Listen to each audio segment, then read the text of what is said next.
تاریخ میں چند نام ایسے ہوتے ہیں جو صدیوں کو بدل دیتے ہیں، جن پر عقیدے قائم ہوتے ہیں اور جن کی پہچان وقت کے ساتھ ایک مکمل مذہب بن جاتی ہے۔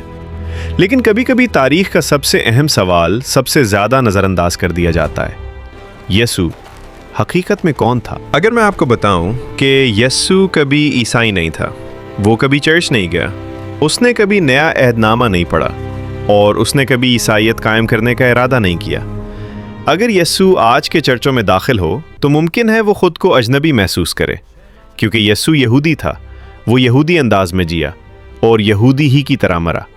وہ صرف نسل کے اعتبار سے یہودی نہیں تھا، بلکہ عقیدے، عبادت اور روزمرہ عمل کے لحاظ سے بھی یہودی تھا۔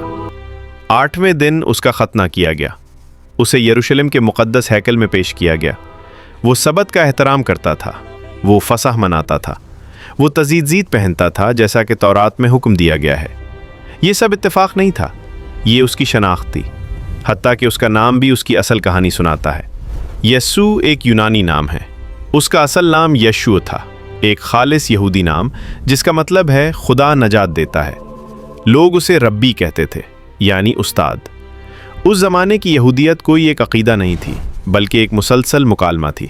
فریسی، صدوقی، اسینی، غیور، ہر گروہ خدا، شریعت اور نجات کو مختلف انداز میں سمجھتا تھا۔ یسوع نے اسی بحث کے اندر بات کی، اس کے خلاف نہیں۔ اس کا پیغام سادہ تھا لیکن طاقتور، خدا کی بادشاہی قریب ہے۔ رومی اقتدار کے نیچے یہ الفاظ خطرناک تھے، کیونکہ ان کا مطلب تھا انصاف، امید اور موجودہ نظام کی تبدیلی۔ یہ بادشاہی صرف مستقبل کا وعدہ نہیں تھی، بلکہ اسی لمحے لوگوں کے درمیان ظاہر ہو رہی تھی۔ یسوع کا ماننا تھا کہ وہ مسیح ہے، لیکن وہ مسیح نہیں تھا جس کی اکثریت کو توقع تھی۔ نہ کوئی لشکر، نہ کوئی تخت، نہ سیاسی طاقت، بلکہ ایک دکھ اٹھانے والا مسیح جو تلوار کے بجائے قربانی کی بات کرتا تھا۔ یسوع کے بعد اس کے پیروکار اب بھی یہودی تھے، وہ تورات پر 2021 عمل کرتے تھے اور عبادت گاہوں میں عبادت کرتے تھے۔ پھر پولس آیا۔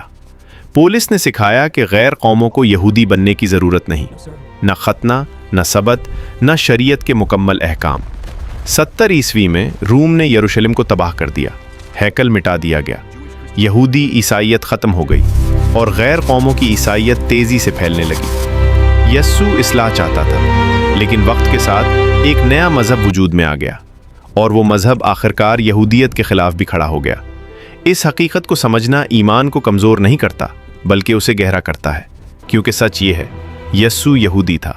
یہ کوئی تنازع نہیں، یہ تاریخ ہے۔ یہ ہے یسوع، عیسائیت سے پہلے۔